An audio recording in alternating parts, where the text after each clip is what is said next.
Hi ಎಲ್ಲ ವಿದ್ಯಾರ್ಥಿಗಳಿಗೆ educate Karnataka ಚಾನಲ್ಗೆ ಸ್ವಾಗತ.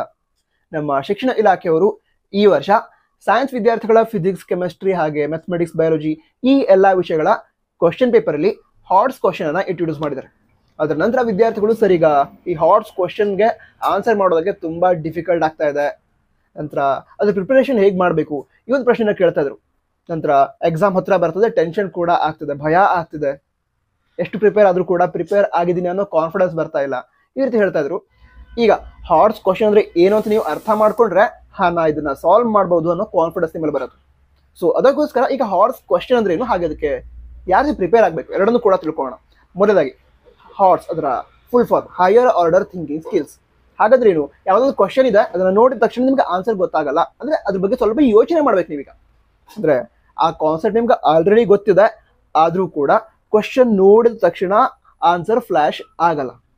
ಆ ಕ್ವಶನ್ ನೀವು 2 to 3 ಟೈಮ್ಸ್ ಓದಬೇಕು, ಅದನ್ನ ಕರೆಕ್ಟ್ ಆಗಿ ಅರ್ಥ ಮಾಡ್ಕೊಳ್ಬೇಕು, ಸಾಲ್ವ್ ಮಾಡಬೇಕು, ಅದರ ನಂತರ ಆನ್ಸರ್ ಬರುತ್ತೆ. ಅದು ಹಾರ್ಡ್ಸ್ ಕ್ವಶನ್ ಆಗಿರುತ್ತೆ, ಅಂದ್ರೆ higher order thinking skills related question ಆಗಿರುತ್ತೆ. ಹಾಗಂತ ಎಕ್ಸಾಮ್ ನಲ್ಲಿ ಯಾವ್ದಾದ್ರು ವಿದ್ಯಾರ್ಥಿಗಳು ಈ ಹಾರ್ಡ್ಸ್ ಕ್ವಶನ್ಗೆ ಆನ್ಸರ್ ಮಾಡೋದಕ್ಕೆ ಮಿಸ್ಟೇಕ್ ಮಾಡ್ತಾರೆ ಅಂತ ಹೇಳಿದ್ರೆ ಅವ್ರಿಗೆ ಆ ಕಾನ್ಸೆಪ್ಟೇ ಗೊತ್ತಿಲ್ಲ ಆ ರೀತಿ ಇರತ್ತಾ? ಹಾಗಿರಲ್ಲ. ಆ ವಿದ್ಯಾರ್ಥಿಗಳಿಗೆ ಕಾನ್ಸೆಪ್ಟ್ ಗೊತ್ತಿರುತ್ತೆ, ಆದ್ರೂ ಕೂಡ ಮಿಸ್ಟೇಕ್ ಮಾಡ್ತಾರೆ. ಯಾಕಂತ ಹೇಳಿದ್ರೆ ಆ ಹೈಯರ್ ಆರ್ಡರ್ ಥಿಂಕಿಂಗ್ ಸ್ಕಿಲ್ಸ್ ವಿದ್ಯಾರ್ಥಿಗಳಲ್ಲಿ ಇರಲ್ಲ. ಅದೇ ನೀವು ಹಾರ್ಡ್ಸ್ ಕ್ವಶನ್ ಅನ್ನ ಅರ್ಥ ಮಾಡ್ಕೊಳ್ಳೋದು, ಅಂದ್ರೆ ವಿದ್ಯಾರ್ಥಿಗಳು ಎಕ್ಸಾಮ್ ಮಾರ್ಕ್ಸ್ ಕಳ್ಕೊಳ್ಳೋದು ಅಥವಾ ಆ ಕ್ವಶನ್ಗಳಿಗೆ ರಾಂಗ್ ಆನ್ಸರ್ ಬರೋದಕ್ಕೆ ಕಾರಣ ಕಾನ್ಸೆಪ್ಟ್ ಗೊತ್ತಿರುತ್ತೆ ಬಟ್ ಕ್ವಶನ್ ಅರ್ಥ ಆಗಿರಲ್ಲ. ಅದೇ ನೀವು ಆ ಕ್ವಶನ್ ಅನ್ನ ಅರ್ಥ ಮಾಡ್ಕೊಳ್ಳುವಂತ ಸ್ಕಿಲ್ ಅನ್ನ ಇಂಪ್ರೂವ್ ಮಾಡ್ಕೊಂಡ್ರೆ, ಕ್ವಶನ್ ಅರ್ಥ ಆಯ್ತು ಅಂತ ಹೇಳಿದ್ರೆ ಸಾಲ್ವ್ ಮಾಡ್ತೀರಾ, ಅದಂದ್ರೆ ಆನ್ಸರ್ ಕೂಡ ಕರೆಕ್ಟಾಗಿ ಬರುತ್ತೆ, ಮಾರ್ಕ್ಸ್ ಕೂಡ ಸಿಗುತ್ತೆ. ಒಂದು ಎಕ್ಸಾಂಪಲ್ ಹೇಳೋದಾದ್ರೆ, ನಿಮಗೆ ಯಾವುದೋ ಒಂದು ಕ್ವಶನ್ ಇದೆ, ಫಿಸಿಕ್ಸ್ನ ನ್ಯೂಮೆರಿಕಲ್ ಇದೆ, ಹಾರ್ಟ್ಸ್ಗೆ ರಿಲೇಟೆಡ್, ಅದು ನಿಮಗೆ ಸಾಲ್ವ್ ಮಾಡೋದಕ್ಕೆ ಬರ್ತಾ ಇಲ್ಲ, ಅರ್ಥನೇ ಆಗಲಿಲ್ಲ. ಅದನ್ನೇ ನಿಮ್ಮ ಲೆಕ್ಚರರ್ ನಿಮಗೆ ಎಕ್ಸ್ಪ್ಲೈನ್ ಮಾಡಿ ಸಾಲ್ವ್ ಮಾಡ್ತಾ ಹೋದಾಗ ಅರ್ಥ ಆಗತ್ತೆ ತಾನೆ? ಅದು ಅರ್ಥ ಆಗತ್ತೆ ಅಂತ ಹೇಳಿದ್ರೆ ನಿಮಗೂ ಕೂಡ ಒಂದು ಹಾರ್ಡ್ಸ್ ಕ್ವಶನ್ನ ಸಾಲ್ವ್ ಮಾಡುವಂತಹ ಎಬಿಲಿಟಿ ಇದೆ ಅಂತ ಅರ್ಥ. ಯಾಕಂದ್ರೆ ನಿಮ್ಮ ಕ್ವಶನ್ಗೆ ಅರ್ಥ ಆಗಿರಲ್ಲ, ಅದಕ್ಕೋಸ್ಕರ ಸಾಲ್ವ್ ಮಾಡಿರಲ್ಲ. ಬಿಟ್ರೆ ಕ್ವಶನ್ ಅರ್ಥ ಆಗಿದ್ರೆ ನೀವು ಸಾಲ್ವ್ ಮಾಡಬಹುದು. ಈಗ ನಾವು ಯಾವ್ದ್ರ ಮೇಲೆ ವರ್ಕ್ ಮಾಡ್ಬೇಕು ಹೇಳಿ? ಆ ಹಾರ್ಡ್ಸ್ ಕ್ವಶನ್ ಅನ್ನ ಅರ್ಥ ಮಾಡ್ಕೊಳ್ಳುವಂತಹ ಎಬಿಲಿಟಿಯನ್ನ ಇಂಪ್ರೂವ್ ಮಾಡ್ಕೊಳ್ಬೇಕು. ಹೇಗೆ ಮಾಡ್ಕೊಳ್ಳೋದು ಅದನ್ನ ತಿಳ್ಕೊಳ್ತಾರೆ. ಈಗ KCET ಕ್ವಶನ್ ಪೇಪರ್ನ ತೆಗೆದುಕೊಳ್ಳಿದೆ.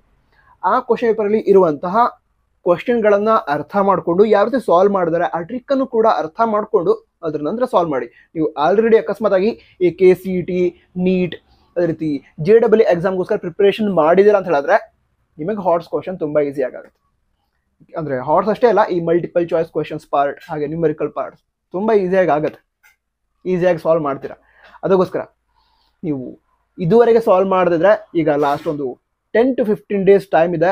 ಇದರೊಳಗಡೆ KCET ಕ್ವಶನ್ ಪೇಪರ್ ಏನಿದೆ ಅದರಲ್ಲಿ ಇರುವಂಥ ಕ್ವಶನ್ಗಳನ್ನು ಸಾಲ್ವ್ ಮಾಡ್ತಾ ಹೋಗಿ. ತುಂಬ ಇಲ್ಲದಿದ್ರೆ at least 10 questions from each chapter solve ಮಾಡ್ತಾ ಹೋಗಿ. ಖಂಡಿತವಾಗಿ ಬರೆದು ಕೊಡ್ತೀನಿ, ಬೇಕಿದ್ರೆ ನಿಮ್ಮ ಎಕ್ಸಾಮ್ ಚೆನ್ನಾಗಾಗುತ್ತೆ. ಹಾರ್ಡ್ಸ್ ಕ್ವಶನ್ಗೆ ಈಸಿಯಾಗಿ ಆನ್ಸರನ್ನು ಫೈಂಡ್ ಔಟ್ ಮಾಡಿ ಆನ್ಸರ್ನ ಬರೆದು ಮಾರ್ಕ್ಸ್ ಕೂಡ ಪಡೆದುಕೊಳ್ತೀರಾ. ಅದಕ್ಕೋಸ್ಕರ ಈ KCET ಪ್ರೀವಿಯಸ್ ಇಯರ್ಸ್ ಕ್ವಶನ್ ಪೇಪರ್ಸನ್ನು ಸ್ವಲ್ಪ ಸಾಲ್ವ್ ಮಾಡಿ, ಅದಂತರ ಎಲ್ಲ ಕಾನ್ಸೆಪ್ಟ್ ಕೂಡ ಅರ್ಥ ಮಾಡಿ ಇಟ್ಕೊಂಡಿರಿ.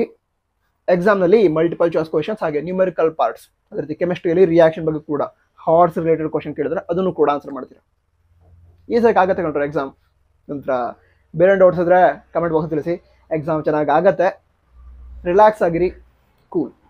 ಯಾಕಂತ ಹೇಳಿದ್ರೆ ನಾವೆಷ್ಟು ರಿಲ್ಯಾಕ್ಸ್ ಆಗಿರ್ತೀವಿ ಅಷ್ಟು ಎಕ್ಸಾಮ್ ಚೆನ್ನಾಗಾಗುತ್ತೆ. ಅದಕ್ಕೋಸ್ಕರ ನಿಮ್ಮೆಲ್ಲರ ಎಕ್ಸಾಮ್ಸ್ ಚೆನ್ನಾಗಾಗಲಿ ಅಂತ ವಿಶಸ್ ನನ್ನ ಕಡೆಯಿಂದ. ನೀವು ಕೂಡ ಇತರ ವಿದ್ಯಾರ್ಥಿಗಳಿಗೆ ನಿಮ್ಮ ವಿಶಸ್ ಅನ್ನ ಕಮೆಂಟ್ ಬಾಕ್ಸ್ ತಿಳಿಸ್ಬೋದು, ನಿಮ್ಮ ಫ್ರೆಂಡ್ಸ್ ಅಲ್ವಾ, ಸೊ ಅವರಿಗೂ ಕೂಡ ಎಕ್ಸಾಮ್ ಚೆನ್ನಾಗಾಗಲಿ ಅಂತ ಕಮೆಂಟ್ ಬಾಕ್ಸ್ ತಿಳಿಸಿ. All the best. ಜೈ ಹಿಂದ್, ವಂದೇ ಮಾತರಂ.